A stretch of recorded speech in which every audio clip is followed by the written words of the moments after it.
अहिल्यानगर जिल्ह्याच्या जामखेड तालुक्यातील दिनेश राळेभात यांच्यावर खोटा गुन्हा दाखल करून त्यांच्या टिप्पर वाहनाचा परस्पर आणि बेकायदेशीर लिलाव केल्याचा आरोप करत प्रहार जनशक्ती पक्षाच्या वतीने जिल्हाधिकारी कार्यालयासमोर आमरण उपोषण सुरू केले आहे। जामखेड तालुक्यातील दिनेश राळेभात यांच्यावर खोट्या स्वरूपाचे केसेस दाखल करून हेतू परस्पर मानसिक आणि आर्थिक त्रास देण्यात आला। या त्रासातून त्यांच्या टिप्पर या गाडीचा परस्पर लिलाव करण्याचा आरोप करत प्रहार जनशक्ती पक्षाच्या वतीने माजी आमदार बच्चूभाऊ कडू यांच्या मार्गदर्शनाखाली तालुका अध्यक्ष नय्युमभाई सुभेदार यांच्या नेतृत्वाखाली जिल्हाधिकारी कार्यालयासमोर हे उपोषण सुरू केले आहे।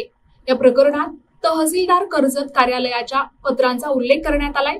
मात्र प्रहार जनशक्ती पक्षाने आरोप केला की तत्कालीन अधिकारी विशाल नाईकवाडे, सायली सोळंकी, मंडल अधिकारी, सर्कल आणि तलाठी यांनी खोटा पंचनामा तयार करून वाहनाचा बेकायदेशीर लिलाव केला। कोर्टाची कारवाई खरी की प्रांताधिकारी यांची कारवाई खरी असा प्रश्न उपस्थित करत नेमका दिशाभूल करण्याचं काम प्रशासन करत आहे, ज्यामुळे संबंधित व्यक्तीला मानसिक आणि आर्थिक त्रास सहन करावा लागला। प्रहार जनशक्ती पक्षाने जिल्हाधिकाऱ्यांकडे मागणी केली की या दोषी अधिकाऱ्यांवर शिस्तभंगात्मक आणि कायदेशीर कारवाई करून त्यांना जबाबदार धरावे, तसेच दिनेश राळेभात यांना झालेल्या नुकसानीची भरपाई देऊन न्याय मिळवून द्यावा। या उपोषणावेळी प्रहार जनशक्ती पक्षाचे तालुका अध्यक्ष नय्युमभाई सुभेदार, दिनेश राळेभात, सचिन उगले, प्रमोद खोटे, बंडू उगले, राहुल भालेराव यांच्यासह अनेक कार्यकर्ते मोठ्या संख्येने उपस्थित होते। मी नय्युमभाई सुभेदार, प्रहार संघटनेचा तालुका अध्यक्ष जामखेड।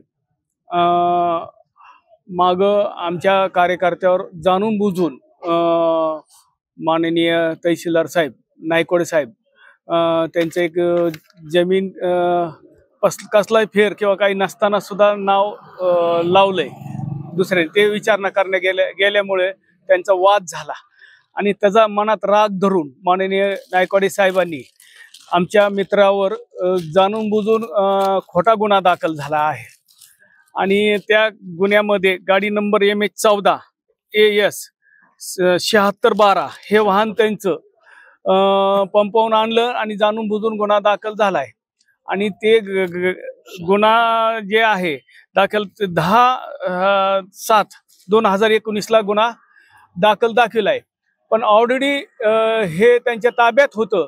तर मग पोलिसांनी जे कारवाई केली की 10/7 ला ते आतापर्यंत त्यांच्या ताब्यात गाडी होती, तर पोलिसांनी जे कारवाई केली आणि कोर्टामार्फत जे कारवाई झाली ती कारवाईची तारीख तुमच्या लक्षात येईल की 14/11 जे गाडी कोर्टात दाखवली आणि तीच गाडी त्यांच्या ताब्यात आहे असं म्हणतात ते। ह्याचा अर्थ की कोर्टाची कारवाई खरी का ह्यांची कारवाई खरी आहे। ऑलरेडी जे कोर्टाने कारवाई केली आहे ती खरी आहे, ह्यांची कारवाई खोटी आहे, कारण की एक गाडी 2 ठिकाणी दाखवली असल्यामुळं आणि बोगस आणि पंचनाम्यामध्ये ह्यांची कसली सही नाहीये। इंग्लिश मध्ये त्यांची सही आहे आणि त्यांनी मराठीमध्ये दुसऱ्या माणसांनी सही केलेली आहे त्यांच्याच माणसांनी, आणि तलाठी, सर्कल आणि पंच सुद्धा त्यामध्ये नाहीये, हाताने पंचनामा केलेला नाहीये। गाडी पंपावर होती आणि गाडी त्यांनी दाखवली की आमच्या ताब्यात आहे, पण ऑलरेडी तीच गाडी कोर्टात गाडी होती आणि खोटा गुन्हा दाखल केलाय आणि जाणून बुजून पैशाची मागणी केली आणि दिल्या नसल्यामुळं त्याचा राग धरून ह्या पद्धतीने काम केलंय। असेच प्रशासन आणि लोकांवर अन्याय करत असन, दडपशाहीने काम होत असन, अशा अधिकाऱ्यावर जे अधिकारी असतील त्यांच्यावर कारवाई झाली पाहिजे, की तलाठी असो, सर्कल असो, तहसीलदार असो। त्यानंतर यांच्या बंधूंनी की हे खोटी कारवाई आहे सगळे पुरावे दिले आणि त्यांनी अपील केलं की माझी गाडी ह्या सोडवण्यासाठी अर्ज केला, प्रांताला अपील केलं, सगळे डॉक्युमेंट दिले। त्यांनी प्रांतांनी सुद्धा एक बी तारीख घेतली नाही। त्या अहवालामध्ये स्पष्ट उल्लेख आहे, त्यांची बाजू ऐकून घेतली नाही, केस ही केली नाही, त्यांचं म्हणणं घेतलं नाही आणि आजपर्यंत ती केस त्यांनी दाबून ठेवली। त्याला 4 वर्ष झाले, वेळोवेळी चक्रा मारून बी आणि त्यांना हे करून बी ज्यावेळेस आपण न्याय मागायला जात असताना त्यांचं काम आहे की जे यांच्यावर अन्याय झालाय ते केस पाहिली पाहिजे, सगळे आम्ही पुरावे दिले आणि प्रांत साहेबांनी, तहसीलदार साहेबांनी स्पष्ट उल्लेख यामध्ये की ह्यांच्यावर कारवाई करा, हे चुकीचं आहे असं स्पष्ट आहे अहवाल।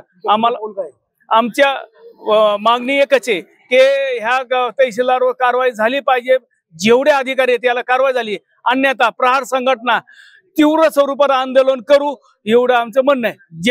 जय हिंद, जय प्रहार. मी दिनेश रमेश राळेभात, राहणार जामखेड. माझ्यावर तहसील प्रशासनाने माझ्या वाहनावर खोटी कारवाई करून त्यांनी जप्त केलेली होती व त्याचा जप्त करून प्रांतकडे माझा अपील असतानाही त्यांनी बेकायदेशीर निलाव केला त्याचा, आणि निलाव करून त्याची विक्री केली. तर आम्ही प्रांतकडे अपील करून प्रांतच्या अपिलानंतर कलेक्टरकडं अर्ज केलेला आहे, आणि त्यांच्यावर अधिकाऱ्यांवर जे कारवाई करणारे अधिकारी होते त्यांच्यावर कारवाई करण्यासाठी तहसील आपलं कलेक्टर ऑफिसला उपोषणाला बसलो आहोत. आमची प्रशासनाला विनंती आहे आम्हाला न्याय मिळवून देऊन आमची नुकसान भरपाई मिळावी यासाठी उपोषणाला बसलो. प्रतिनिधी मुकुंद भट, NTV न्यूज मराठी, अहिल्यानगर.